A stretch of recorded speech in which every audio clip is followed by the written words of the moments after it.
I'm going to open my DRLs to replace the weak yellowish LEDs with the 6K LED strip. I've already used a broken OEM one as a proof of concept. Since I'm gutting out the lights, I decided to save some money by buying aftermarket replacement ones. I used a Dremel with a large cutting wheel to go around the entire perimeter of the housing. Be sure to wear eye protection when doing this. It's a bit of a pain, but just make sure you're thorough with this process, especially on an aftermarket light. On the OEM one, I only had to cut one side open and then it just popped apart. But the aftermarket ones are sealed much better, and I ended up breaking the lens on the first one when I tried to open it up using the same method.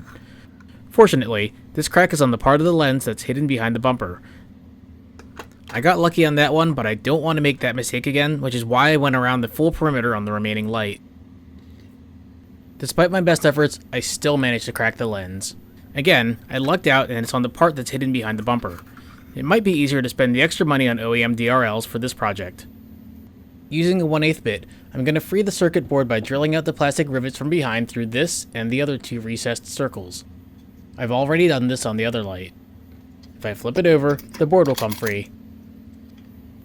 I used wire snips to completely remove the old LEDs. Then I applied 2 sections of strip to the board. Make sure the negative end is facing the power pins. Also, note that I kept the strip lined up like the original LEDs. This little excess part can be tucked over the edge. I added some solder to the strips in preparation to wire them to the power pins. I had some difficulty soldering, but this'll work. Take note of the power pin's polarity as it might not be labeled on your light's board. Make sure the LEDs work before proceeding. I put some tape over the back of the housing where I drilled out the rivets so I can seal the holes up with a 2-part 5-minute epoxy. Be sure to use enough to keep the board secured in place. I gave it 15 minutes to dry. You can see where the excess came up through the hole in the board, which is perfect. And we can see the holes on back are sealed as well. Now to reattach the lens using clear silicone. I'm essentially going to glue the 2 pieces together with the silicone. I also added a little bit along the edge where the lens cracked. Now to clamp it together and let it dry. It's only supposed to take 30 minutes, but I'm going to give it 2 hours. It's finally dry and the lens looks nice and sealed. This one as well.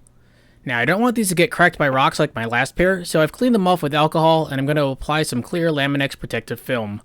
The last thing I want is some road debris breaking another pair of lights. The application was straightforward.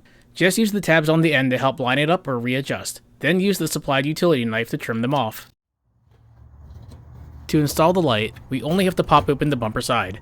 I'll put a link to my guide showing how to do this in the video description below. With the side open, unplug this harness and remove this bottom screw, and this top screw. When removing and reinstalling the DRL, you'll need to pull this tab from the fog light bezel back since the light mounts underneath it. Before installing, make sure both pins are straight. I had to bend mine down a little bit because the harness wouldn't plug in. Secure the DRL with the 2 screws, then test all the lights before closing the side of the bumper per the guide posted in the video description below. Now let's compare my new DRL against the old one. It's definitely much brighter than the factory LEDs. Now to install the passenger side, and we're done. The new DRL lights look great at night, and best of all, they now match my headlights. I hope this helps you out if you've been thinking about doing something similar. If you haven't hit subscribe to my channel yet, please do so now, and as always, thank you for watching.